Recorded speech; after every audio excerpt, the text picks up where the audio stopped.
Bismillahirrahmanirrahim. Assalamualaikum warahmatullahi wabarakatuh.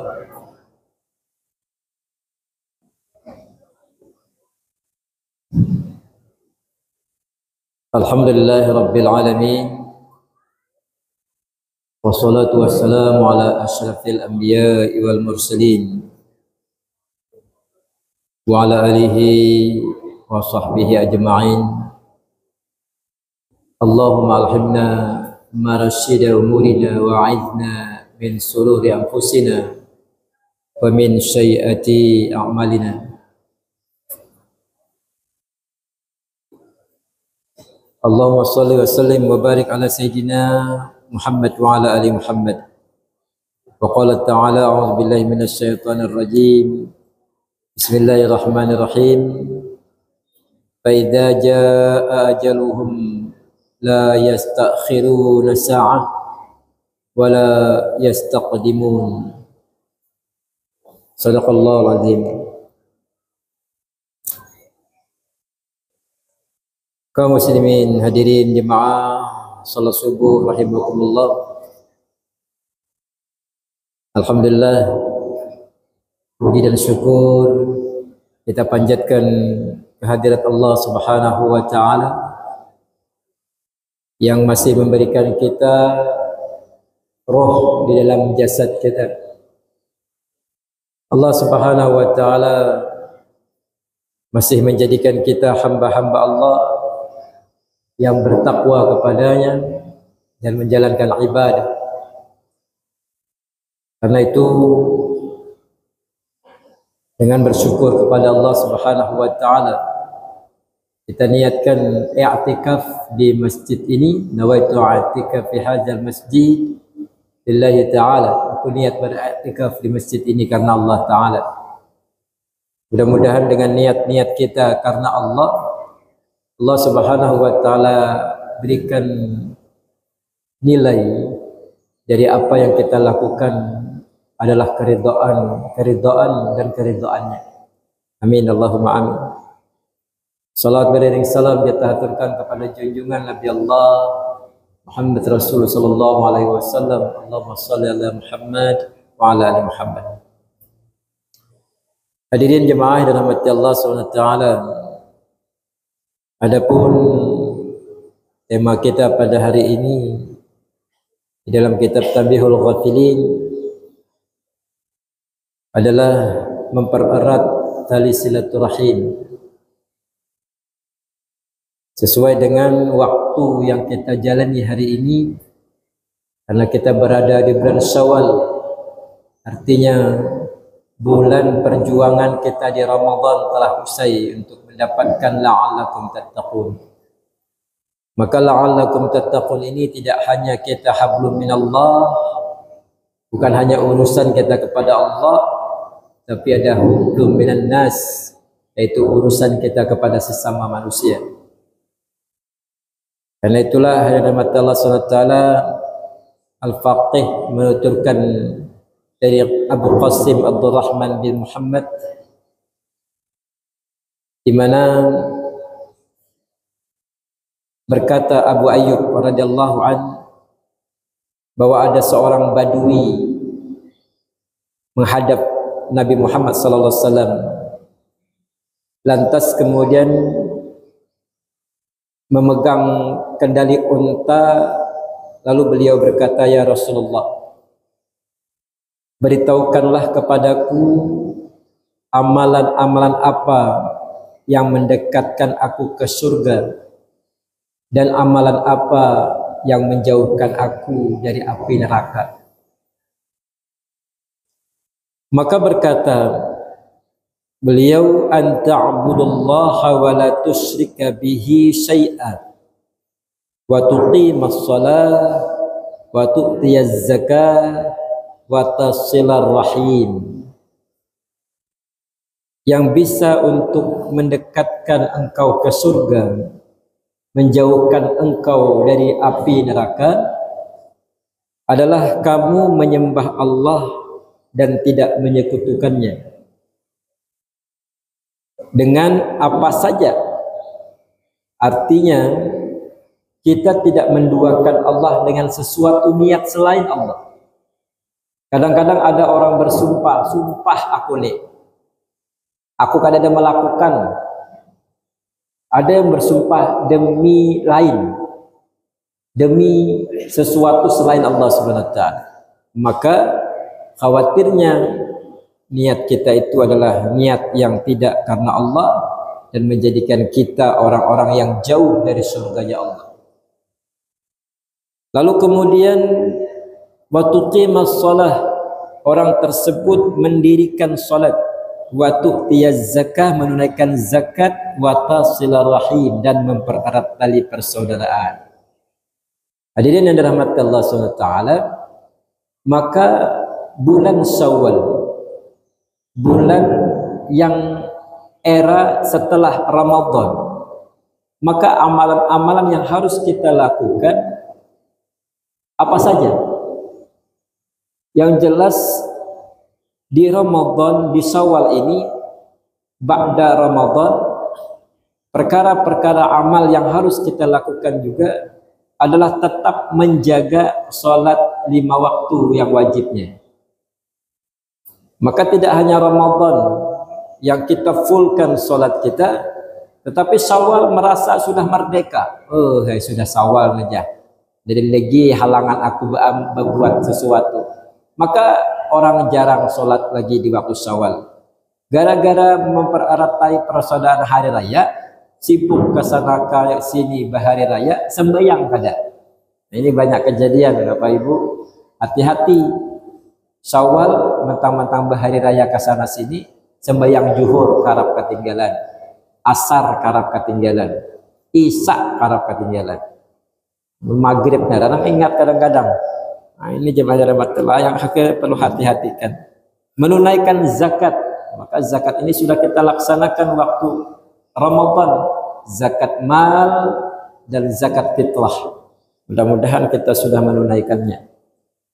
Dan mempererat tali silaturahim, tali persaudaraan.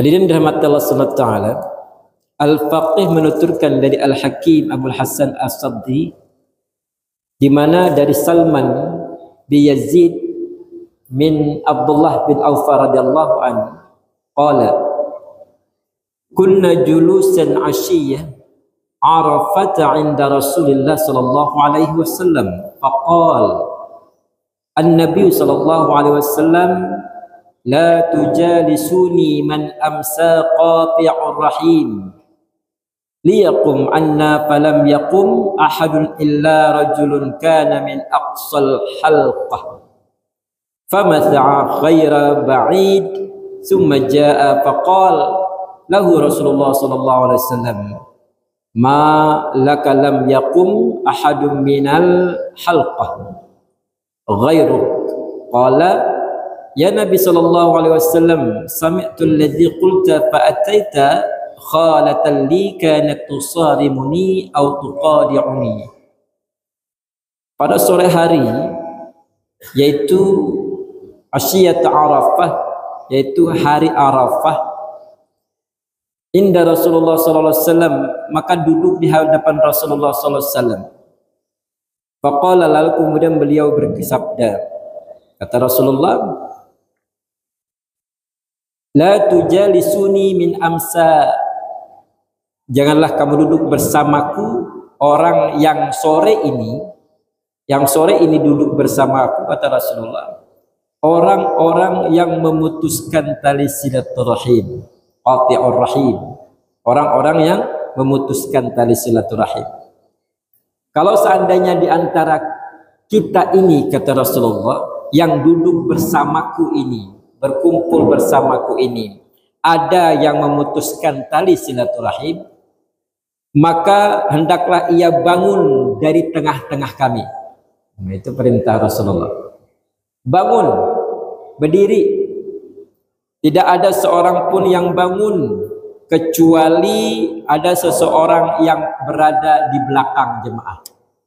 Dalam riwayat ini, pada saat itu Rasulullah SAW memberikan sesuatu perintah ultimatum, orang-orang yang memutuskan tali silaturahim, silakan berdiri jauh daripada tempat ini.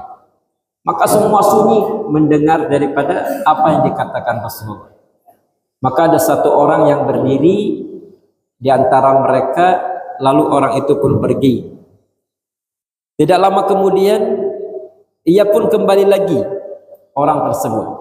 Setelah dia pergi keluar daripada majelis, keluar beberapa waktu kemudian dia kembali lagi ke majelis itu. Maka Rasulullah SAW bertanya kepadanya, ada apa dengan dirimu? Ada apa dengan dirimu? Karena tidak ada seorang pun yang bangun dari lingkaran ini kecuali kamu. Maka orang itu pun menjawab, wahai Nabi Allah, begitu aku mendengar apa yang engkau sabdakan, maka aku langsung berdiri dan keluar menemui bibiku. Bibi itu makcik. Makcikku yang memutuskan tali silaturahim. Lalu ku datangi ia. Lalu bibiku itu berkata, kenapa engkau datang? Kan kayak itu tuh. Bila sudah sarik orang tuh kadang-kadang kita datang, dicurigai. Kenapa kau datang? Kedatanganmu ini cukup mengherankan aku. Nah, jadi bibinya ini heran. Kenapa kau datang? Padahal kita selama ini kada bertaguran. Selama ini engkau marah dengan aku pun marah dengan engkau. Nah, begitu. Kan silaturahim kadang-kadang kita ading-ading karap makalahian. Awan makcik karap makalahian. Awan densanak kadang-kadang makalahian. Kada bertaguran gara-gara salah dan khilaf sedikit saja. Merasa sakit hati, lalu kemudian kada mau nagur lagi, marah aja, aku kada bertaguran, aku diisi aja duit, aku bisa hidup. Nah, kadang-kadang seperti itu. Bukan masalah kita punya materi atau tidak materi, bukan masalah mereka itu mampu tidak mampu, aku juga mampu. Tetapi hubungan silaturahim ini adalah hubungan dengan Allah Subhanahu wa taala. Ada kaitan yang Allah Subhanahu wa taala jadikan tali silaturahim itu adalah persaudaraan yang mempererat untuk hablum minan nas. Sehingga kekuatan yang Allah Subhanahu wa taala berikan kepada kita adalah kekuatan untuk mendapatkan rahimnya Allah. Kemudian saya beritahukan kepada bibiku itu, wahai bibiku, aku baru mendengar Rasulullah SAW bersabda tentang orang-orang yang memutuskan tali silaturahim. Lantas kemudian aku meminta maaf kepadanya. Dan bibinya itu pun akhirnya setelah mendengar sabda Rasulullah ini, bibi itu pun meminta maaf. Akhirnya maafkan. Nabi Muhammad SAW bersabda, wahai saudaraku, baik sekali engkau. Baik sekali engkau. Sekarang duduklah dan ingat bahwa rahmat tidak akan turun pada satu kaum yang di dalamnya ada orang-orang yang memutuskan tali silaturahim. Masya Allah. La tanzilu ala qaumin fihim qati'u rahim. Maka Allah Subhanahu wa taala tidak akan turunkan rahmat pada kaum itu kalau seandainya di dalamnya ada orang yang memutuskan tali silaturahim. Maka kita hati-hati, keluarga kita, rumah kita, anak-anak kita, suami kita, istri kita, ada tidak di antara kita sekeluarga itu memutuskan tali silaturahim? Kalau ada, hati-hati, rumah kita tidak akan dituruni rahmatnya Allah SWT. Hadirin rahmat Allah SWT. Dalam satu hadis menjelaskan bahwa memutuskan tali persaudaraan merupakan dosa. Karena bila mencegah datangnya rahmat dari Allah SWT, maka bisa mencegah datangnya rahmat dari Allah. Oleh karena itu setiap muslim itu wajib bertobat ya. Bertobat untuk tidak memutuskan tali silaturahim agar Allah Subhanahu wa taala memberikan ridha kepada mereka. Kalau seandainya putus selama ini, oh kita tahu bahwa memutuskan tali silaturahim dosa, maka kita sambung lagi. Kalau seandainya kita hari ini merasa masih gengsi, kadang-kadang kan begitu, kita gengsi. Qala Rasulullah sallallahu alaihi wasallam, "Ma min hasanatin a'jalu thawaban min silaturahim wa ma min dzambin ajdaru ay yu'ajjilallahu li sahibihi al-'uqubah fid dunya ma'a ma yudakhar fil akhirah min al-baghi wa qat'ir rahim." Tidak ada perbuatan baik yang lebih cepat pahalanya. Tidak ada perbuatan yang baik yang lebih cepat pahalanya daripada orang yang mempererat persaudaraan. Dan tidak ada dosa yang cepat juga disegerakan siksanya di dunia adalah siksa melebihi daripada siksa di akhirat, yaitu orang yang menganiaya dan memutuskan tali silaturahim. Ternyata dari mata Allah SWT, hubungan dengan manusia ini sangat berat. Kenapa? Karena Allah Subhanahu wa taala menyuruh kita itu untuk berbuat baik kepada sama manusia. Ada satu kisah. Ada seorang kaya raya, waktu itu ia ingin berangkat haji. Maka dia titipkan hartanya kepada kawannya. Kawannya ini dipercaya. "Wahai saudaraku, ini harta ku titipkan 100.000 dirham waktu itu. Kutitipkan 100.000 dirham kepada engkau karena aku akan berangkat haji." Karena orang bahari itu kada ada bank tuh kada ada, jadi hanya nyimpan duit itu ya disimpan seadanya. Wah, ini pun bank dicurigai dengan sesuatu, wallahu alam. Jadi minta simpankan kepada saudara ini. Maka pergilah dia haji. Setelah selesai pulang haji, dia temui saudaranya ini lagi. Pada saat sampai ke rumahnya, ternyata orang yang dititipkan harta tadi meninggal dunia. Meninggal dunia. Ditakudi keluarganya, adakah orang tuanya itu menitipkan daripada harta? Pada ada aja anak-anaknya, kada tahu kami. Ada abah tu memandir awan kami ini harta si fulan sebelum ia meninggal, ada. Bingung orang kaya ini, harta banyak. Hendak dicari orang yang meninggal, ditakuni keluarganya, tidak ada yang tahu. Jadi harta itu kemana? Akhirnya kesana kemari dia mencari-cari tidak ketemu. Dia pergilah ke Makkah untuk menemui seorang ulama.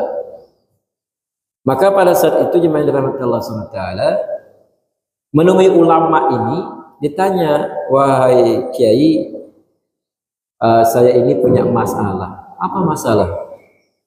"Masalahnya saya menitipkan harta 100.000 dirham. Kepada siapa?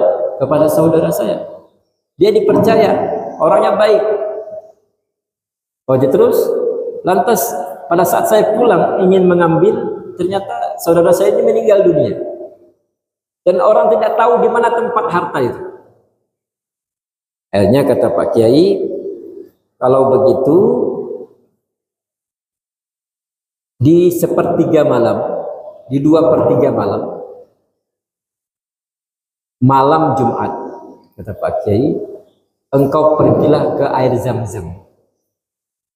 Pergilah ke air Zam-Zam, ke sumur Zam-Zam. Dan kemudian di bibir sumur Zam-Zam itu adalah panggilan untuk orang-orang ahli surga. Panggillah namanya, lalu sebutkan hajatnya. Akhirnya jemaah dirahmati Allah SWT, pergilah 2/3 malam orang kaya ini ke sumur Zam-Zam, dan kemudian berdirilah beliau di samping daripada sumur Zam-Zam itu. Karena kata Pak Kiai, apabila dipanggil menyahut, berarti mereka yang di dalam adalah orang-orang yang diselamatkan Allah SWT daripada siksa kuburnya, dan adalah orang-orang yang ahli-ahli surga. Maka pada saat dipanggil dari sumur Zam-Zam itu tidak ada yang menyahut. Sunyi saja. Dipanggilnya, wahai saudaraku Fulan bin Fulan, apakah engkau berada di dalam? Tidak ada jawaban. 3 kali beliau memanggil, tidak ada jawaban. Akhirnya pergilah lagi daripada orang kaya ini kepada Pak Kiai lagi. Wahai Pak Kiai, ulun sudah memanggil nih. Tidak ada namanya Hud. Tidak ada namanya Hud satupun daripada dalam sumur itu. Maka Pak Kiai itu beristighfar, astagfirullahaladzim, Masya Allah. Berarti saudaramu itu adalah termasuk daripada tempat-tempat orang yang di neraka. Maka bersedihlah saudaranya ini. Orang kaya ini sedih, wahai Kiai, dia orang baik Pak Kiai. Orang taat, orang baik. Kalau begitu kata Pak Kiai, pergilah engkau ke Yaman. Pergi ke Yaman, di sana ada sumur yang bernama Barhud. Ada sumur bernama Barhud. Maka sumur ini adalah tempat orang-orang ahli nar. Orang yang banyak masuk neraka. Dan kemudian engkau berada di bibir daripada sumur itu, panggil namanya. Sebutkan hajatmu. Akhirnya pergilah orang kaya ini ke Yaman. Sampai di Yaman, dicarilah di mana lokasi sumur Barhud itu. Maka akhirnya ketemulah, ditunjukkan sumur Barhud itu agak seram gitu. Maka pergilah orang kaya ini ke sumur Barhud, dipanggil namanya. Wahai Fulan bin Fulan, apakah engkau di sana? Maka menyahut dari dalam, iya saudaraku, aku di sini, aku menderita, aku kepanasan, Masya Allah. Makanya Allah SWT, orang kaya itu memanggil, wahai saudaraku, aku ingin bertanya, di mana kau simpan daripada hartaku? Maka dijawabnya, hartamu ku simpan adalah di sudut rumah, letaknya di belakang kamar. Satu lagi ku simpan di belakang rumah, di sudut daripada dapur. Diberitahukan, nanti tanyakan saja sama anak-anakku tempat-tempat itu. Lalu ditanya lagi oleh orang kaya ini, wahai saudaraku, apa yang terjadi pada engkau? Aku tahu engkau ini orang baik, engkau orang taat. Kenapa sampai engkau masuk ke dalam sini? Masya Allah. Akhirnya jemaah dirahmati Allah SWT menjawablah daripada saudaranya yang di dalam itu, wahai saudaraku, aku menderita, aku sekarang terbakar, aku sekarang sakit di dalam ini. Memang aku taat, aku sholat jaga, aku zakat ku bayar, semua aku lakukan. Tapi aku memutuskan tali silaturahim dengan makcikku. Masya Allah. Harapanku, kata orang ini, saudaranya ini, tolong wahai orang kaya, pergi engkau kepada makcikku itu, sampaikan maafku dan beritahukan penderitaanku ini. Akhirnya jemaah dirahmati Allah SWT, pergilah orang kaya ini pulang, lalu kemudian dia temui keluarga daripada almarhum, ditanya sama anaknya, wahai anak-anak, orang tuamu ada menitipkan harta dahulu, letaknya di sini dan di sini. Akhirnya pergilah anak-anaknya itu mencari, ternyata ketemulah harta itu. Harta itu ketemu. Sudah ketemu, ditanyanya lagi, di mana bibimu? Di mana makcikmu? Oh, makcik di sana, di kampung sebelah. Hanya pergilah orang kaya ini ke kampung sebelah dan bertanya kepada keluarga bibi itu, assalamualaikum, apakah bibi adalah makciknya Fulan? Oh benar, ada apa? Diceritakan bahwa saudaranya ini sudah masuk dalam kolam barhut, kolam orang-orang yang terancam untuk masuk neraka karena memutuskan tali silaturahim. Dia meminta maaf, mohon maaf bila kesalahan dia akan berikan. Hanya dikasihlah santunan oleh orang kaya ini kepada makcik ini tadi. Jadi santunan dari uangnya, makcik itu artinya meminta permohonan maaf juga, memaafkan kesalahan saudaranya, dan kemudian menangis makciknya ini. Alhamdulillah pada saat itu pulanglah orang kaya ini ke rumahnya, dan malam hari ia bermimpi saudaranya itu sudah berpindah ke sumur Zam-Zam. Hadirin rahmat Allah SWT, terasa berat memang pada saat kita ingin meminta maaf. Terasa berat memang kita untuk memaafkan. Tetapi inilah jalinan hubungan apabila orang-orang itu mau untuk berbuat baik, insyaallah Allah Subhanahu wa taala berikan. Fa idza jaa ajaluhum la yastakhiruna as-sa'ah wa la yastaqdimun. Apabila telah datang ajal, maka tidak dapat memundurkannya walaupun sesaat, dan tidak bisa memajukannya walaupun sesaat. Inilah ajal itu. Kalau dia sudah datang, kita tidak bisa lagi untuk meminta maaf selanjutnya. Mari sebelum itu sama-sama kita jadikan bulan Syawal ini adalah ajang untuk permohonan maaf, memaafkan antara kita. Mudah-mudahan ini bermanfaat. Bila ada benarnya semata-mata dari Allah, kekhilafan karena kedaifan. Subhanakallahumma bihamdika asyhadu an la ilaha illa anta astaghfiruka wa atubu ilaik. Al-Fatihah. A'udzu billahi minasyaitonir rajim. Bismillahirrahmanirrahim. Alhamdulillahirabbil alamin. Ar-Rahmanir-Rahim. Maliki yaumiddin. Iyyaka na'budu wa iyyaka nasta'in. Ihdinas siratal mustaqim. Siratal ladzina an'amta 'alaihim ghairil maghdubi 'alaihim waladdallin. Amin. Amin amin ya rabbal alamin. A'udzu billahi minasyaitonir rajim. Bismillahirrahmanirrahim.